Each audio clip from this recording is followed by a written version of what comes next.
Hi everyone, this is Atiya Zanab and today I'm going to discuss question answers of End of School Days by David Copperfield. इस lesson को मैं already explain कर चुकी हूँ class 6 की playlist में आपको मिल जाएगा. In fact James English reader class 6 के सारे चैप्टर्स को मैंने बहुत अच्छे तरीके से एक्सप्लेन कर रखा है. एक बार आप विजिट कर लीजिएगा. In this video, I'm going to discuss question answers of End of School Days. Without wasting time, let's get started. सबसे पहला क्वेश्चन MCQs है. इसमें पहला है one of the silly reasons for which David was glad to leave school was that he would be. यानी उन सिली reasons में से एक सिली रीजन आपको बताना है जिसके लिए डेविड स्कूल छोड़ने पर बहुत खुश था. ठीक है, तो आपने अगर एक्सप्लेनेशन सुना होगा तो आपको पता होगा कि डेविड जब स्कूल छोड़ रहा था तो ही वॉज वेरी हैप्पी. तो उनमें से एक रीज़न ये था कि ही would be on his own, यानी वो इस बात के लिए खुश था कि वो अब सेल्फ डिपेंडेंट हो जाएगा, वो अपना काम खुद से करने लगेगा और अपनी ज़िंदगी को खुद से शुरुआत करेगा. तो सही आंसर होगा आपका ही would be on his own. Second आपका है David's aunty was confident that in all things that he did he would B dash. यहाँ पे आपसे पूछा गया है कि डेविड की आंटी को कॉन्फिडेंस था, शी वॉज कॉन्फिडेंट कि जितनी भी चीज़ें डेविड करेगा, ये आपको पता है कहाँ की बात हो रही है. डेविड स्कूल से निकलने के बाद जो भी लाइन चूज़ करेगा अपने करियर को लेकर, उसकी बात कर रही हैं आंटी कि आंटी को कॉन्फिडेंस था कि जो भी लाइन वो चूज़ करेगा, जो कुछ भी करेगा वो बड़े होकर in that he would B natural and wise. ये आपका आंसर होगा. अब यहाँ पे नेचुरल एंड वाइज का मतलब क्या है आंटी का, तो वो कहना ये जा रही थी कि नेचुरल होगा यानी कि ज़्यादातर जो ऑक्यूपेशन जो प्रोफेशंस पाए जाते हैं इंजीनियर डॉक्टर्स एंड ऑल, वही वो चूज़ करेगा, कुछ अलग से नहीं वो करने लगेगा. एंड वाइज, और जो कुछ भी वो करेगा वाइजली उसको चूज़ करेगा. यानी कि आंटी के हिसाब से उनका डेविड बहुत ज़्यादा इंटेलिजेंट है, जो चूज़ करेगा वही चूज़ करेगा जो आमतौर पर लोग चूज़ करते हैं और वाइजली चूज़ करेगा. नेक्स्ट क्वेश्चन आपका एक्सट्रैक्ट बेस्ड क्वेश्चन है, यानी आपको लेसन की कुछ लाइंस दी जाएंगी और उन लाइंस के ऊपर कुछ क्वेश्चन पूछे जाएंगे. ठीक है, तो पहला है आपका it has occurred to me that a little change a glimpse of the world outside may help you make up your mind. तो सबसे पहले मैं आपको ये बता दूं कि ये कब बोला गया था, किसने बोला था. ये डेविड की आंटी ने बोला था डेविड से, जब वो डिस्कस कर रही थी कि तुम बड़े होकर क्या करोगे. तो वही कहना चाह रही थी डेविड से कि it has occurred to me, यानी ये मुझे कई बार महसूस हुआ है कि अगर आपको थोड़ा सा चेंज मिलता है अपने लाइफ में और अगर आप बाहर के वर्ल्ड को देखते हो तो ये आपको हेल्प कर सकते हैं कि आपको क्या करना है, व्हाट टू चूज़. अगर आप अपने करियर को चूज़ करने में थोड़ा सा अनकंफर्टेबल हो तो आपको बाहर की झलक देखनी चाहिए. तो इस वजह से डेविड की आंटी उसको बाहर भेजना चाह रही थी, तो वहीं पर उन्होंने ये बात बोली थी. अब आपसे क्वेश्चन पूछा गया है about what did David need to make up his mind, यानी डेविड को किस बारे में माइंड मेकअप करना था. तो आपका आंसर होगा David needed to make up his mind about his future, that is what he wanted to be in the future. इस बारे में कि वो फ्यूचर में क्या बनना चाहता है, ये बात हो रही है यहाँ पर. नेक्स्ट क्वेश्चन है what did his aunty suggest he should do to get a glimpse of the world outside. यानी डेविड की आंटी ने क्या सजेस्ट किया कि बाहर की झलक देखने के लिए तुम्हें क्या करना चाहिए. तो उसकी आंटी ने क्या बोला था, विजिट करने को बोला था. तो to get a glimpse of the outside world David's aunty suggested that he could visit the old part of the country, कि उसे कंट्री के ओल्ड पार्ट को विजिट करना चाहिए. एंड ऑल्सो मीट पेगेटी, और पेगेटी से मुलाकात करना चाहिए. पेगेटी कौन थी मैं आपको बता चुकी हूँ एक्सप्लेनेशन में. ठीक है, यहाँ पे बोला जा रहा है पेगेटी से मिलना चाहिए. Who his aunty thought had a wild name, aunty को लगता था कि डेविड की जो पेगेटी है उसका कितना खतरनाक नेम है. ठीक है, तो who is aunty thought had a wild name. Next question है देयर वॉज वन थिंग, एक चीज़ थी जो कि आंटी ने सजेस्ट करी थी डेविड को, जिससे डेविड बहुत ज़्यादा एक्साइटेड हो गया था. तो ऐसी कौन सी चीज़ थी जो आंटी ने सजेस्ट करी थी जिस पर डेविड बहुत ज़्यादा एक्साइटेड हो गया था. तो वो चीज़ क्या थी, the one thing that David's aunty suggested that excited him a lot was to stay in London for a few days. उसकी आंटी ने बोला था कि तुम या तो जाते में या फिर लौटते में लंदन में कुछ दिन ठहर सकते हो. ठीक है, either on his way to Suffolk और वाइल रिटर्निंग, या तो तुम जब सफोक जाओगे, इंग्लैंड में एक जगह है, या फिर जब लौटोगे, तो दोनों में से एक बार तुम्हारे पास मौका है कि तुम लंदन में कुछ दिन ठहर सकते हो. तो इस चीज़ से डेविड को बहुत ज़्यादा एक्साइटमेंट हुआ था. Your next question is at school these Romans had seemed stern and difficult, but here they were walking in and out for my entertainment. I found it refreshing and delightful. ये lines है David की. David ने ये lines बोली हैं जब उसने Julius Caesar play देखा था. ठीक है, तो जब वो स्टेज पे प्ले देख रहा था तो उसको बहुत अच्छा लग रहा था. ठीक है, इससे रिलेटेड कुछ क्वेश्चंस पूछे गए हैं. बोला गया है पहला question, when David says at school these Romans had seemed stern and difficult, what does he mean. ये जो लाइन बोली है डेविड ने उस प्ले को लेकर, इसका क्या मतलब है. सो बाय दिस स्टेटमेंट, इस स्टेटमेंट के जरिए डेविड का ये मतलब था that when he was in school, जब वो स्कूल में था, where he had probably read the play Julius Caesar, जहाँ उसने शायद ये जूलियस सीजर पढ़ा था, the Roman characters in the play seem too strict and stern. उस वक्त जो रोमन कैरेक्टर्स इस प्ले में थे, जब वो पढ़ता था, तो पढ़ने के टाइम उसको ये जो कैरेक्टर्स थे बहुत स्ट्रिक्ट लगते थे, बहुत स्टर्न लगते थे, ठीक है, बहुत रूड टाइप के लगते थे, ठीक है। हाउएवर, हालांकि नाउ, अब that he was watching the play in the theatre, जब वो थिएटर में ये सब देख रहा था, ये प्ले को परफॉर्म होता हुआ देख रहा था, दे सीम्ड क्वाइट द ऑपोजिट, अब वो कैरेक्टर्स को बिल्कुल ऑपोजिट लग रहे थे, वेरी रिफ्रेशिंग एंड डिलाइटफुल, बहुत ही ताजगी से भरे हुए, रूडनेस बिल्कुल भी नहीं लग रही थी उसको, एंड डिलाइटफुल, और उसको मजा आ रहा था, ठीक है। तो ये मतलब है इस लाइन का। सेकेंड क्वेश्चन है which entertainment is David referring to, किस एंटरटेनमेंट की बात कर रहा है यहाँ पर डेविड। तो आपको पता है by entertainment David is referring to the play Julius Caesar being performed at the Covent Garden theatre which he went to watch. बात कर रहा है जूलियस सीजर की, जो देख रहा था कोवेंट गार्डन थिएटर में, ओके। नेक्स्ट क्वेश्चन पूछा गया है how did David feel after the entertainment was over, David को कैसा महसूस हुआ जब एंटरटेनमेंट खत्म हो गया, okay. So after the entertainment was over David ने महसूस किया that the show had been a mixture of reality and mystery, कि जो शो वो देख रहा था मानो वो एक मिक्सचर हो रियलिटी का और मिस्ट्री का, यानी उसको वो चीज़ें रियल लग रही थी और रहस्य से भरी हुई लग रही थी, ठीक है। Also the influence of the poetry, the lights, the music, ये सारी जितनी चीज़ें उसको उस स्टेज पर दिख रही थी, जो पोइट्री थी, जो पोएम जैसी लाइन्स वो लोग बोल रहे थे, और जितनी अच्छी सी वह लाइट्स लगी हुई थी, जो म्यूजिक चल रहा था, द कंपनी, द ग्लिटरिंग, जो चमचमाहट थी जगह, and brilliant scenery was extremely Darjeeling and endlessly delightful. Darjeeling कहते हैं जिससे आपकी आंखें बिल्कुल चकाचौंध हो जाए, तो वो बहुत उसको पसंद आ रहा था वो सारी सीनरी वगैरह। एंडलेसली डिलाइटफुल, यानी इतना उसको अच्छा लग रहा था कि उसका जो डिलाइट था, मज़ा था, ऐसा उसको लग रहा था कि ये कभी ख़त्म ही ना हो। Therefore, when he came out to the rainy street at midnight, जब वो बाहर निकला प्ले को देखने के बाद, तो बाहर बारिश हो रही थी, तो बारिश से जो सड़कें थी वो भीगी हुई थी, मिडनाइट हो रखी थी। He felt that he had come from a fantastic place, उसको ऐसा महसूस हुआ कि वो एक बहुत ही बढ़िया जगह से आ रहा है, where he had been living an adventurous life, जहाँ वो एक एडवेंचरस लाइफ जी रहा था। अब वो कहाँ आ गया है, जो noisy, poorly lit, muddy and miserable world, यानी अभी तक वो जो प्ले देख रहा था बहुत एडवेंचरस लाइफ वो महसूस कर रहा था, लेकिन अब निकलने के बाद वहाँ से हर जगह शोर ही शोर है, नॉइजी, पुअरली लिट मतलब लाइट उतनी ज़्यादा नहीं है, बहुत कम लाइटें जल रही है, मडी हर जगह गंदगी है, एंड मिजरेबल और बहुत ही अजीब सा वर्ल्ड है। तो कुल मिला के उसको अब अच्छा नहीं लग रहा था उस थिएटर से निकलने के बाद। Next question is, what ideas influenced David's boyish mind to make him leave school without much regret? The question is asking कि किन आइडियाज़ ने डेविड के बॉयश माइंड को, डेविड के लड़कपन वाले दिमाग को इन्फ्लुएंस किया, प्रभावित किया, कि उसने अपने स्कूल को बिना ज़्यादा पछतावा किए, बिना ज़्यादा दुखी होते हुए छोड़ा, ठीक है। तो किन आइडियाज़ की वजह से एक्साइटेड था, जिसकी वजह से उसको ज़्यादा पछतावा नहीं हुआ, ये आपसे पूछा जा रहा है। अगर आपने एक्सप्लेनेशन सुना होगा तो मैंने कई बार इस चीज़ को बताया आपको कि डेविड को खुशी थी स्कूल छोड़ने पर, ज़्यादा पछतावा नहीं था, क्योंकि उसको बस ये लग रहा था कि अब वो बॉय से अडल्ट हो जाएगा, इंडिपेंडेंट हो जाएगा, ओके। तो your answer will be the ideas that influence, यहाँ पे दीज की जगह दा कर लीजिएगा, इतनी लाइन तो आपके क्वेश्चन से ही ली गई, आपको याद हो जाएगी आराम से। The ideas that influenced David's boys mind and made him leave school without much regret, इतना आपका क्वेश्चन सही है। फिर वो आइडियाज़ क्या थे, वर लगाओगे आप। पहला द प्रोस्पेक्ट, वो विचार उसके मन में जो आया था, इस वजह से उसको ज़्यादा रिग्रेट फील नहीं हो रहा था। द प्रोस्पेक्ट मतलब थॉट, विचार, किस चीज़ का विचार, stepping into the adult world, कि अब वो अडल्ट वर्ल्ड में कदम रखने जा रहा है as an independent young man, okay, independent young man के तरह, ठीक है। The wonderful things he could see and do, और वो क्या सोच रहा था कि अब वो कितनी बढ़िया बढ़िया चीज़ें निकल के यहाँ से कर सकता है, अभी तक तो वो बॉन्ड में था, बंधन में था, ठीक। And the wonderful ways in which he could impress society, और सबसे ज़्यादा उसको जो पड़ी थी ना बाहर निकल के करने की, वो ये कि वो किस तरीके से दूसरों को इम्प्रेस कर सकता। तो उसको इम्प्रेस करने की बहुत पड़ी थी कि मैं निकल के सबको ये बताऊं कि मैं भी कुछ हूँ, मैं भी कुछ हस्ती हूँ, ठीक है। तो इस तरीके से आपका फर्स्ट आंसर होगा।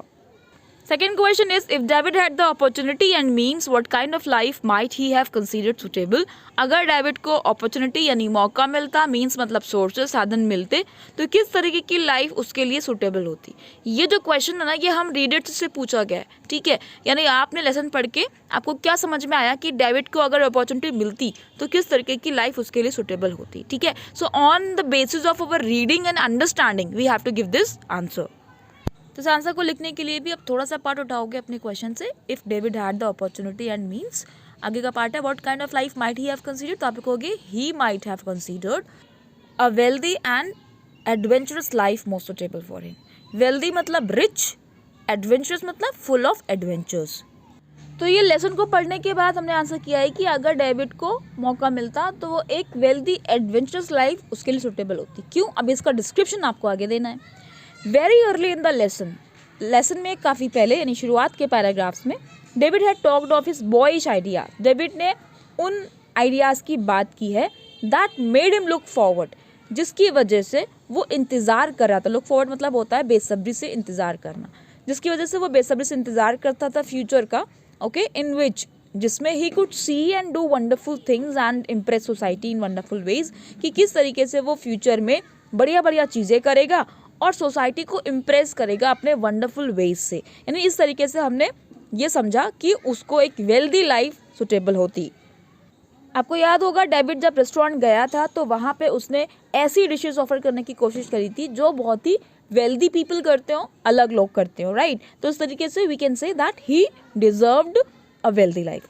अब आपने ये भी आंसर किया है कि डेविड को एक एडवेंचरस लाइफ सुटेबल थी, तो इसका भी आपको डिस्क्रिप्शन देना पड़ेगा। इसके लिए आप लिखोगे he had also describe life as a great fairy tale. उसने अपनी लाइफ को कंपेयर किया था ग्रेट फेयरी टेल से। टेल मतलब कहानी, फेयरी आपको पता है, यानी उसकी लाइफ एक ग्रेट फेयरी टेल थी जिसको उसको अभी पढ़ना था, which he was about to read. यानी कि उसको अभी अपने लाइफ में बहुत सारे एडवेंचर्स करने हैं, इस तरीके से उसने इस लाइन के जरिए एक्सप्रेस किया है। इसके साथ साथ आप लिख सकते हो also the world of the play at the theatre seemed more of an adventurous life to him. यानी कि जो प्ले उसने देखा था वो प्ले उसको कैसा लगा, उसको एडवेंचरस लाइफ महसूस हुई उसमें, ठीक है, compare to the real world outside that he found miserable. और बाहर की लाइफ उसको कैसे लगी, मिजरेबल लगी, यानी कुछ उसको अच्छा नहीं लगा, ओके। वहाँ का जो माहौल था वो उसको ज़्यादा अच्छा लगा, यानी कुल मिला के उसको एडवेंचरस लाइफ पसंद है। So we can say that he might have considered a wealthy and adventurous life most suitable for him. Your next question is, with what advice did David's auntie send him off on his trip? किस advice के साथ David की aunty ने उसको trip पर भेजा था? तो your answer will be David's aunt advised him. David की आंटी ने उसको एडवाइस किया था to look after himself and think and act for himself. यानी कि खुद की देखभाल करने को उन्होंने बोला था कि तुम अपनी देखभाल करोगे, अपना ख्याल रखोगे, and think and act for himself, और अपने लिए सोचोगे, अपने लिए एक्शन करोगे। क्यों कही थी आंटी उसे ये सब? ताकि वो अपने बारे में सोचे तो उसको अपना करियर सेलेक्ट करने में आसानी हो, okay. She also asked him to promise her that he would write her to her 3 times a week। और ये भी प्रॉमिस लिया आंटी ने डेविड से कि तुम वहाँ जाकर हफ्ते में 3 बार मुझको लिखोगे, यानी कि लेटर लिखोगे, यानी मुझे इन्फॉर्म करते रहोगे कि अब तुम कहाँ हो, क्योंकि उस वक्त टेलीफोन वगैरह ज़्यादा नहीं होते थे। And tell her honestly how he was doing, और ईमानदारी से बताओगे कि उसको वहाँ कैसा लग रहा था, okay. So this was answer of question number 3। Your question number 4 is what was the main concern on David's mind when he set off on his journey. David के दिमाग में मेनली क्या था जब वो जर्नी पर निकला, ओके। कंसर्न मतलब थॉट, उसका मेन उसके दिमाग में क्या चल रहा था जब वो जर्नी के लिए निकला। तो आधा पार्ट आप क्वेश्चन से उठा लोगे। When David set off on his journey, जब डेविड जर्नी के लिए निकला, the main concern on his mind was to appear as mature as possible to the coachman. उसको ये लग रहा था कि जब मैं जर्नी पर निकलूंगा तो कोचमैन को मैं किस तरीके से मैच्योर अपने को दिखाऊंगा। अपीयर मतलब दिखना, ठीक है। तो वो अपने को मैच्योर दिखाना चाह रहा था। Who would take him to London, उस कोचमैन को जो कि उसको लंदन तक लेके जाएगा। And speak to him in a haughty and curt manner to give the impression that he was not a boy but an adult. और उस कोचमैन से वो बात करेगा हॉटी और कट मैनर में। हॉटी कहते हैं कैसा माइंडसेट जिसमें आप अपने को सुपीरियर समझते हो, और कट मतलब होता है ब्रीफ एंड रूड, बहुत रूखे तरीके से बात करना, बहुत ही लिमिटेड बात करना। यानी वो ये चाह रहा था कि मैं कोचमैन से बिल्कुल लिमिटेड बात करूंगा और अपने को सुपीरियर समझते हुए बात करूंगा, सिर्फ ये इंप्रेशन जमाने के लिए कि मैं कोई बॉय नहीं हूँ, मैं लड़का नहीं हूँ, मैं अडल्ट हूँ।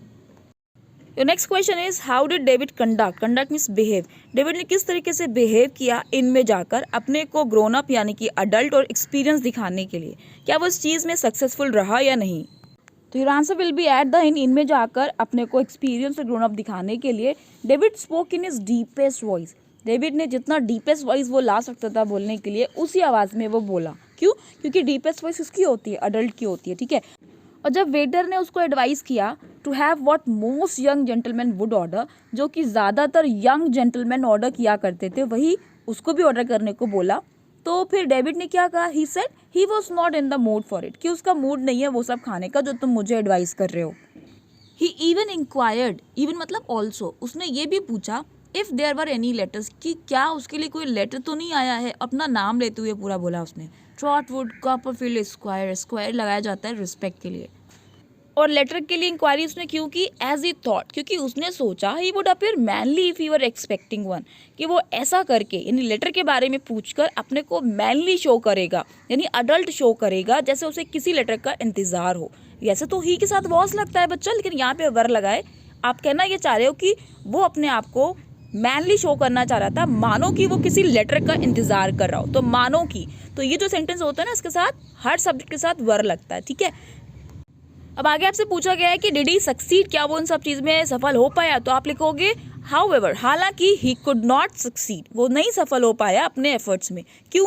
इसका भी आपको आंसर देना पड़ेगा। बिकॉज व्हेन ही ऑर्डर्ड शेरी, जब उसने शेरी वाइन को ऑर्डर किया तो वेटर ने क्या किया था? जितने भी वाइन्स की बॉटल्स में लेफ्ट ओवर जो बचा कुचा वाइन्स थी वो सब मिक्स करके उसको सर्व कर दिया था, which he could not protest. और डेविड ने ये सब देखने के बाद भी इसका प्रोटेस्ट, इसका विरोध नहीं किया कि तुमने मुझे सब मिक्स करके क्यों दे दी, ठीक है।